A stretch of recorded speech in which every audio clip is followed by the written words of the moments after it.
So over the next 3 videos, I have several examples of adding and subtracting rational expressions, starting from simple ones and gradually building up to more complicated ones, which is the way you should do homework. It should be in order from simplest to hardest, but you might need to skip around a bit to look for easier ones and do those first in the practice, and then do the harder ones later. That way you build up your skills instead of jumping into a hard one right away and getting frustrated, right?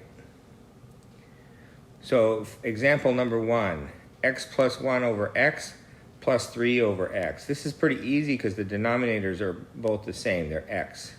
So you're just adding the numerators. So you get x plus 1 plus 3 over x.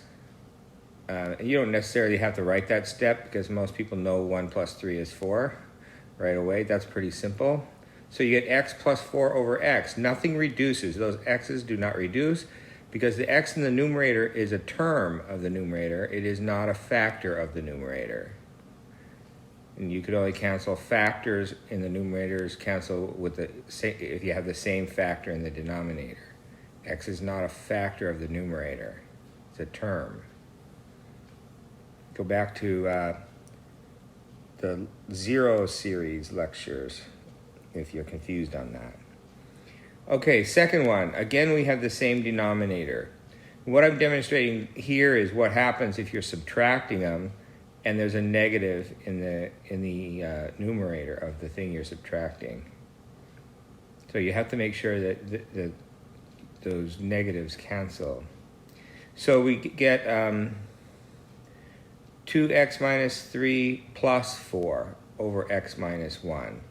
So minus a negative 4 is plus 4. So you have to get the sign. Always be extra careful when you're multiplying something negative by something. Okay. And then we just need to combine the 4 and the minus 3. And we get 2x plus 1 over x minus 1. Neither of those factor. The numerator doesn't factor, so we consider the entire numerator a factor. Remember, a factor can be a single quantity.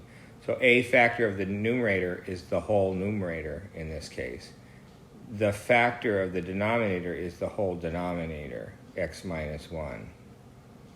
And those are not the same, so they don't cancel. So that's the answer. So that's why I put a box around it. So x minus 5 over x minus 1 plus 4 over x minus 1. Again, the denominators are the same, so I just add the numerators. So I get x minus 5 plus 4 all over x minus 1. Then I have to combine the minus 5 and the 4. So you might want to, you might not want to write out this particular step if it's really easy for you, just to do the minus 5 plus 4 in the first place. But it comes out x minus 1 over x minus 1. So this came out, it looks very similar to number 2, example 2, but it comes out with the factor on the numerator and the factor on the denominator being the same. So the factor in the numerator is x minus 1. The factor in the denominator is x minus 1. Any number over itself is 1, except for 0. We do have a restriction here that x can't be 1. Because in the denominator, before you reduce, the denominator would be 0. In fact, the whole thing would be 0 over 0, which is really bad. So you get 1 as long as x, the expression equals 1 as long as x does not equal 1. So we're not getting here that x is 1. We're not solving an equation. We're just simplifying an expression or adding 2 fractions together. It comes out to be 1. Okay, so finally we have different denominators, but just slightly different. So, fourth example, 3 over x minus 1 over 2x. So I have 2x in the denominator in the second fraction, so I need 2x in the denominator of the first fraction, so I have to multiply the first fraction by 2 over 2. Because the 2 is missing in the denominator of 3 over x. So I have to put it in there. If I put it in the denominator, I have to if I multiply the denominator by 2, I have to multiply the numerator by 2. And then the two denominators are the same. So I have to multiply out the numerators, which is just, in this case, just the 2 times 3, which is 6. And subtract the numerators. So 6 minus 1 over 2x. 6 minus 1 is 5, so I get 5 over 2x. That doesn't reduce, because there's no common factor in the numerator and denominator. And we're not counting 1 here. The factor of 1, because that wouldn't help us any.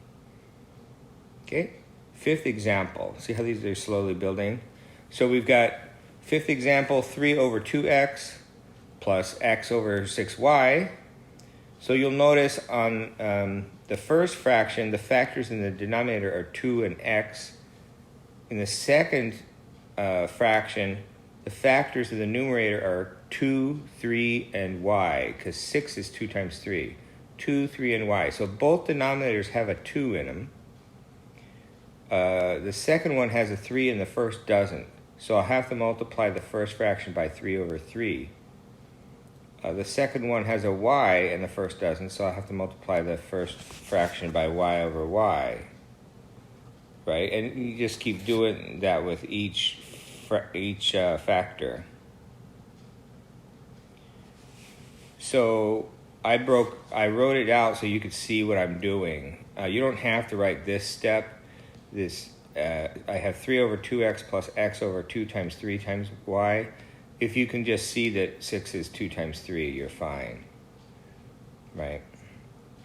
So I need, let's see, what am I doing here? I left a little space in front of my 3 over 2x, and I'm going to multiply by what's missing in the first denominator that we have in the second denominator. We're missing a 3 and we're missing a y.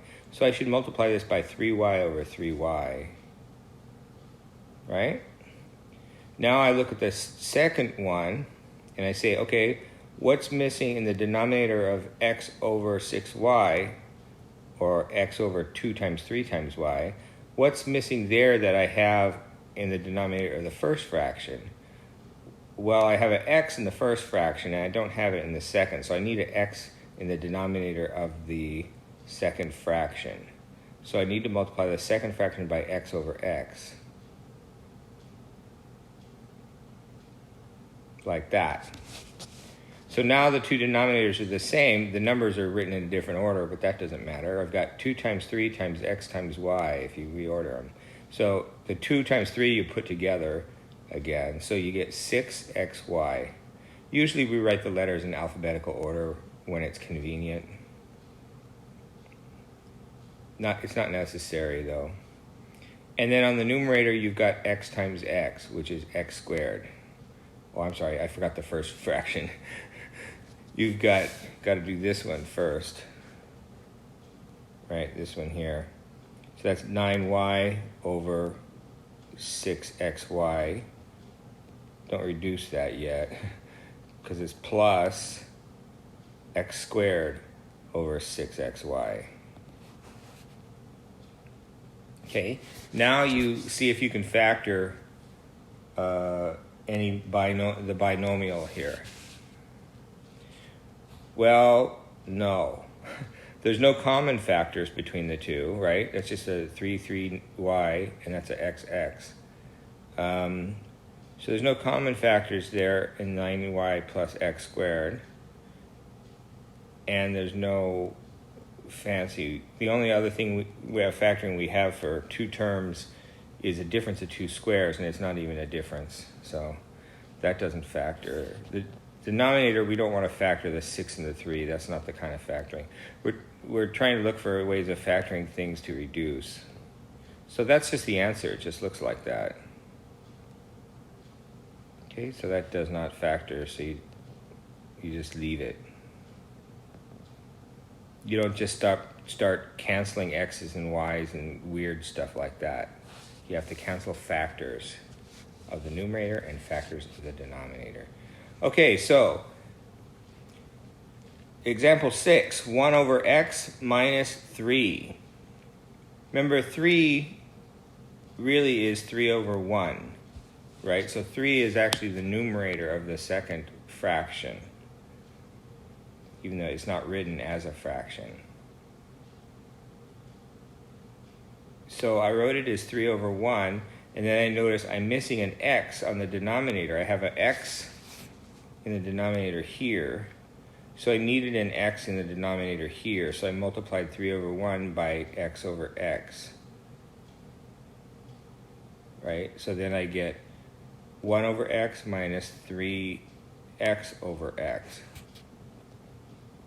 So that's 1 minus 3x over x. And that doesn't reduce, because the only factor in the numerator is 1 minus 3x. And the only factor other than 1 in the denominator is x. Okay, so that's my answer.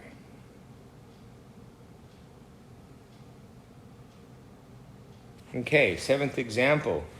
2x plus 3 over 5 minus 4 minus x over 5. This is an example. I have to be careful with the negatives. Well, the denominators are both the same, so that's nice. So all I have to do is subtract the numerators, but I have to make sure when I subtract that I subtract both the 4 and the minus x. So the minus x will become plus x. So be very careful. When you subtract the numerator, you're going to change the sign of each term. However many terms there are, you're going to change the sign of all of them. Because in effect, what you're doing is you're distributing this minus, or negative if you want, right? So I'm going to get 2x plus 3 minus 4 plus x. And it's the plus x that more than half of the students seem to miss all the time. So be careful, careful, careful with minuses. Distribute that minus. Minus, negative times negative is positive, right? Okay, now I have to combine like terms. So the 2x and the x, and the 3 and the minus 4. So I get 3x minus 1 over 5. And that doesn't reduce because the only factor in the numerator is 3x minus 1, and the only factor of the denominator is 5. Again, not counting 1, because it's not useful here to count 1. So that's a bunch of examples, 7 of them. So let's do some more.